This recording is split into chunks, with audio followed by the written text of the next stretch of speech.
दोस्तों IPS SO का notification आया है और कई सारे इस बार चेंजेस हैं। जो लोग भी स्पेशलिस्ट ऑफिसर के लिए फॉर्म भरने वाले हैं, आपको ये वीडियो जरूर देखना चाहिए, क्योंकि इसमें जो भी इस बार परिवर्तन किए गए हैं उन सभी को हम लोग डिटेल बात करने वाले हैं। लास्ट ईयर भी हमने एसओ का जो है वो कुछ क्लासेस चलाया था, आप लोगों ने बहुत उसको पसंद किया था, बहुत अच्छे से आप लोगों ने अपनी फोकस स्टडी आईबीपीएस एसओ की करी थी। आज भी हम लोग इस साल भी ये कोशिश करेंगे कि एसओ के रिगार्डिंग आपको इंपॉर्टेंट सेशन दे पाएं, एज पर रिक्वायरमेंट जो है वो क्लासेस आपकी कंटिन्यूस चला पाएं। इन सभी पे हम जो है वो डिटेल जो है वो विचार करेंगे। ठीक है, सारे बच्चे जो लोग इस वीडियो को पहली बार देख रहे हैं, मेक श्योर करें आप सभी लोग चैनल को सब्सक्राइब जरूर कर लीजिए। यहाँ पे ना केवल इंपॉर्टेंट इन्फॉर्मेशन एसओ के रिगार्डिंग इंपॉर्टेंट क्लासेस के जो है वो लिंक वगैरह प्लस इंपॉर्टेंट इन्फॉर्मेशन एसओ के रिगार्डिंग आपको इस चैनल पे जरूर मिलेगी। मेक श्योर करें आप सभी लोग चैनल को सब्सक्राइब जो है वो जरूर कर लीजिए। चलिए स्टार्ट करते हैं। देखिए, आपको पता ही है कि IT officer, agricultural officer, HR, marketing, law officer, राजभाषा अधिकारी के लिए फॉर्म आए हैं। 700 वैकेंसी है। 1 से 21 जुलाई तक का जो है वो फॉर्म भरने का डेट है। 20 से 30 आप लोगों की एज लिमिट है। प्री मेंस और इंटरव्यू होगा। 48,480 आपका बेसिक किया गया है। इसके बाद अगर मैं देखूं, 29 अगस्त को प्री का एग्जाम होगा, 1 नवंबर को आपका मेन एग्जाम होगा और अलॉटमेंट जो है वो जनवरी में कर दी जाएगी।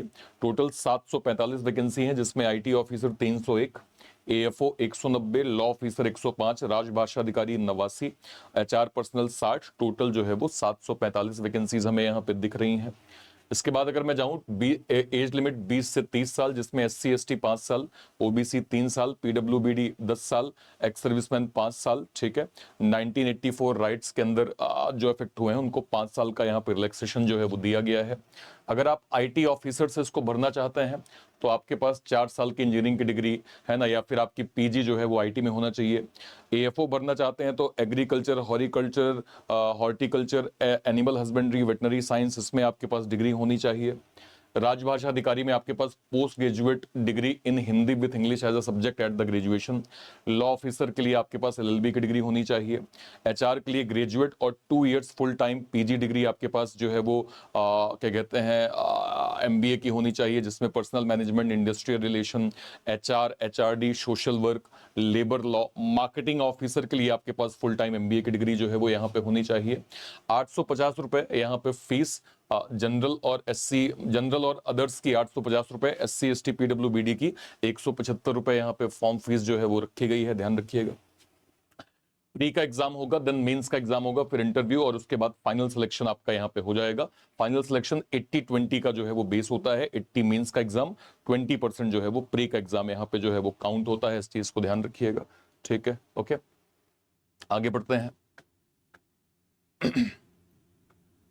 जस्ट वेट, हाँ, नेक्स्ट पे आ जाते हैं सर। अब अगर मैं यहां देखूं, पहले प्री होगा, फिर मेंस होगा, फिर आपका इंटरव्यू होगा। अगर प्रीलिम्स क्लियर करोगे तो ही आप मेंस का एग्जाम जो है वो प्रॉपर दे पाएंगे, ये चीज ध्यान रखिएगा। ठीक है, नेक्स्ट पे आ जाइए।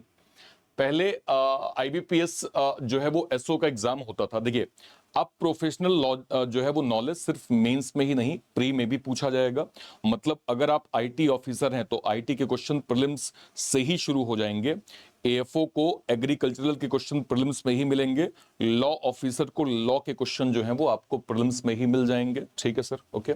इसके अलावा पहले प्रीलिम्स 150 क्वेश्चन के होते थे, अब केवल 100 मार्क्स के होंगे, ध्यान रखिएगा, या 100 क्वेश्चंस होंगे। पहले एग्जाम में 120 मिनट का टाइम आपको मिलता था, अब केवल 80 मिनट का टाइम मिलेगा। मतलब स्पीड और टाइम मैनेजमेंट दोनों ही यहाँ पे इंपॉर्टेंट हो जाएंगे। मेंस का भी सिलेबस कंप्लीटली बदल गया है। अब से प्रोफेशनल नॉलेज मतलब नॉलेज नहीं आएगी। यहाँ पे आपको ये देखना होगा कि मेंस में इंग्लिश, रीजनिंग, जीए, प्रोफेशनल नॉलेज और डिस्क्रिप्टिव पेपर, सारे ही सेक्शन यहाँ पे प्रॉपर जो है वो ऐड हो रहे हैं सर। इसके बाद अगर मैं जाऊंगा, प्रीलिम्स को थोड़ा डिटेल में समझते हैं। जैसे मैं कहूं 100 क्वेश्चंस हैं, 125 मार्क्स हैं, टोटल 80 मिनट का टाइम है। इसमें आप देखिए इंग्लिश, रीजनिंग, क्वांट और प्रोफेशनल नॉलेज, सभी के 25 क्वेश्चन, 25 मार्क्स। यहाँ पे आप देखें सभी में जो है 20 मिनट्स आपका दिया गया है। प्रोफेशनल नॉलेज में सिर्फ 25 क्वेश्चन है, लेकिन मार्क्स जो है वो 50 है। मतलब एक क्वेश्चन के 2 मार्क्स आपके यहाँ पे बन रहे हैं। इसके 25 क्वेश्चन, 50 मार्क्स, आपका 20 मिनट यहाँ पे अलॉट जो है वो किया गया है। लॉ ऑफिसर में इन दोनों पोस्ट में क्वांट नहीं आएगा, उसकी जगह आएगा जनरल अवेयरनेस विद बैंकिंग। बाकी सब जो है वो एज इट इज आपका सेम रहेगा, इस चीज को ध्यान रखिएगा। सेक्शनल, बहुत से स्टूडेंट कंफ्यूज होते हैं। एग्जाम्पल देखते हैं, जैसे मान लीजिए इंग्लिश, अगर यहाँ पे देखो 20 मिनट, टाइम खत्म। ऑटोमेटिकली आपका next section open, reasoning 20 minute, फिर क्वांट 20 मिनट, फिर प्रोफेशनल नॉलेज 20 मिनट। यानी इंग्लिश का बचा हुआ टाइम अब आप जो है वो रीजनिंग में यूज नहीं कर सकते हैं। आपको टोटल जो 20 मिनट दिया है उसको आप पर सेक्शन वाइज ही केवल ओवरऑल आप उपयोग कर पाएंगे। ठीक है सर, इस चीज को आपको ध्यान रखना होगा। क्या प्रीलिम्स के मार्क्स फाइनल मार्क्स में जुड़ेंगे? नहीं, प्रीलिम्स का काम सिर्फ मेंस के लिए स्टूडेंट को शॉर्टलिस्ट करना है। फाइनल मेरिट आपके प्रीलिम्स में जो है वो प्रीलिम्स का एक भी नंबर यहां पे ऐड नहीं होगा, इस चीज को ध्यान रखिएगा। नेक्स्ट पे आ जाते हैं, अब मेंस को समझते हैं। पार्ट 1 में आपका ऑब्जेक्टिव पेपर 200 मार्क्स का, डिस्क्रिप्टिव 25 मार्क्स का, ऑब्जेक्टिव आपका 150 क्वेश्चंस होंगे और आपके 200 यहां पे मार्क्स होंगे। English, reasoning, quant, professional knowledge. English 30 question 30 marks, reasoning 40 question 40 marks, quant आपका 30 क्वेश्चन 30 मार्क्स और प्रोफेशनल नॉलेज आपका 50 क्वेश्चन यहाँ पे 100 मार्क्स यहाँ पे ऐड हो जाएंगे। ठीक है सर, ओके। डिस्क्रिप्टिव में आपके 2 क्वेश्चंस होंगे, 25 मार्क्स होंगे, 30 मिनट का आपको टाइम जो है वो डिस्क्रिप्टिव में यहाँ पे मिलेगा। इसके बाद आ जाते हैं लॉ ऑफिसर के लिए क्वांट की जगह आपको जीए बैंकिंग आएगा, बाकी सब आपका सेम होगा। राजभाषा अधिकारी के लिए डिस्क्रिप्टिव इंग्लिश नहीं होगा, उसकी जगह प्रोफेशनल नॉलेज डिस्क्रिप्टिव होगा सर। ठीक है, ओके। आईबीपीएस में एक बहुत बड़ा एक जो अगर मैं कहूं रूल क्या इंट्रोड्यूस किया गया है, इंग्लिश, रीजनिंग, क्वांट, जीए, डिस्क्रिप्टिव, ये सब क्वालिफाइंग जो है वो नेचर के होंगे, मतलब एटलीस्ट आपको मिनिमम मार्क्स यहाँ पे गेन जो है वो करना है। ठीक है सर, ओके। और सवाल देखिए, मेरिट किस बेस पे बनेगी? सिर्फ प्रोफेशनल नॉलेज से ये डिसाइड करेगा आपका इंटरव्यू कॉल और आपकी रैंक यहाँ पे जो है वो डिसाइड होगी, ध्यान रखिएगा। हर गलत आंसर पर आपका 1/4 जो है वो यहाँ पे कटेगा, यानी 1 मार्क्स का 0.25 आपका माइनस मार्किंग होगा। जो मेंस क्लियर करेंगे उनको इंटरव्यू के लिए बुलाया जाएगा, इंटरव्यू आपका 100 मार्क्स का होगा, इसको ध्यान रखिएगा। नेक्स्ट पे आ जाते हैं, जनरल मिनिमम आपको 40% एटलीस्ट क्लियर करना होगा इंटरव्यू में, एससी एसटी ओबीसी और पीडब्ल्यूबीडी एटलीस्ट 35%। फाइनल सिलेक्शन में मेंस का 80% वेटेज, इंटरव्यू का 20% वेटेज, आपकी फाइनल मेरिट इस बेस पे यहां पे डन हो जाएगी सर। सिलेक्शन प्रोसेस आपने क्या देखा? Pre mains interview, pre 100 question 125 marks 80 minute, professional knowledge अब प्री में भी आएगा। हर प्रीलिम सेक्शन का टाइम 20 मिनट, मेंस आपका 20 to 25 marks, objective 200 marks, descriptive आपका 25 marks, professional knowledge 100 marks. Mains के बाकी सेक्शन सिर्फ क्वालिफाइंग होंगे।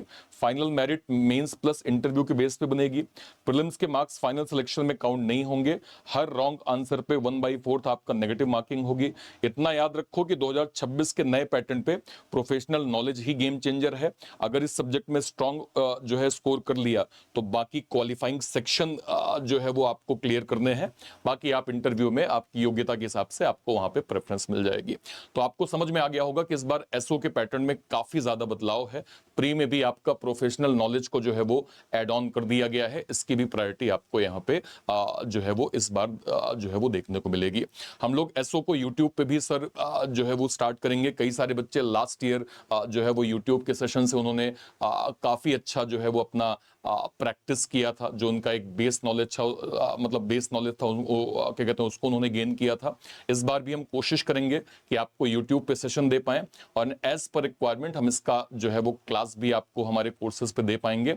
आप लोग वीडियो को के कमेंट सेक्शन में जरूर बताइएगा कि आपको यूट्यूब पे क्या प्रीवियस ईयर पैटर्न चाहिए, क्या आपको जो है वो क्लासेस चाहिए जिसमें हम सिस्टमैटिक आपको एसओ का जो है वो कंप्लीट कंटेंट दे पाएं। इसको आप लोग वीडियो के कमेंट सेक्शन में जरूर से जरूर हमें बताइएगा। ठीक है, ध्यान रखिएगा। करंट में जो अभी एसबीआई पीओ आईबीपीएस पीओ का जो नोटिफिकेशन आया है, इसके रिगार्डिंग हमारा मंजिल का आईबीपीएस पीओ का डेडिकेटेड बैच चल रहा है। हमारा जो है वो एलीट का एसबीआई पीओ का प्री प्लस मेंस का डेडिकेटेड बैच चल रहा है। इन दोनों बैचेस को आप यहां से अपनी फोकस जो है वो स्टडी कर सकते हैं। ये बैच आपको इंडिविजुअल भी मिल जाएंगे, बैंक महापैक के अंदर आप इसको प्रॉपर अवेल कर सकते हैं, जो फिलहाल 1.5 साल के लिए 1999 में प्रॉपर जो है वो मिल रहा है, इसको आप अवेल कर सकते हैं। इसके अलावा सर हमारा most demanded ex serviceman super pack जो हमारे ईएसएम और डीईएसएम कैटेगरी के सर लोगों के लिए है, इसमें हमने एडिशनल सुपर पैक फीचर यहां पे लॉन्च किया है जो हमारे एक्स सर्विसमैन कैटेगरी के लिए है। इसको आप कहां से अवेल कर सकते हैं? या तो इसी वीडियो के डिस्क्रिप्शन बॉक्स में जाइए या फिर कोई वीडियो, लेट सपोज मान लीजिए मैं ऐसे चैनल पे गया, ये रीजनिंग बाय अर्पित सर चैनल है, जैसे मैं इस पे क्लिक करूंगा, जैसे मैं इसके वीडियो सेक्शन में जाऊंगा, कोई वीडियो मान लीजिए मैंने ऐसे क्लिक किया, इसी वीडियो पे मैं क्लिक करता हूं, क्लिक करते ही जैसे ही मैं इसके डिस्क्रिप्शन बॉक्स में जाऊंगा तो यहाँ पे आपको एक तो ये एलीट VIP और IBPS PO का बैच मिल जाएगा। ये आपको बैंक महापैक की लिंक मिल गई, सीधे आप बैंक महापैक यहाँ से प्रॉपर जो है वो अवेल कर सकते हैं, ठीक है। इसके बगल में आप जाएंगे तो आपको ये एक्स सर्विसमैन सुपर पैक मिल जाएगा। जैसे आप सुपर पैक पे क्लिक करेंगे, जैसे आप यहाँ पे बाय नाउ पे जाएंगे, प्रो ऑप्शन पे क्लिक किया आपने, यहाँ पे सिंपल आप यूज करेंगे ARPIT। आपने ARPIT यूज किया, आपको मैक्सिमम एडिशनल सुपर पैक या फिर महापैक में जो है वो प्रॉपर मिल जाएगा। उम्मीद करते हैं चीजें आपको बहुत अच्छे से क्लियर हो गई होंगी, और कहीं कोई डाउट होता है इस वीडियो के कमेंट सेक्शन में अपनी बात आप जरूर रखिएगा। टिल देन, तब तक के लिए thank you so much, thank you so much, thank you so much. जय हिंद। Thank you, thank you, thank you.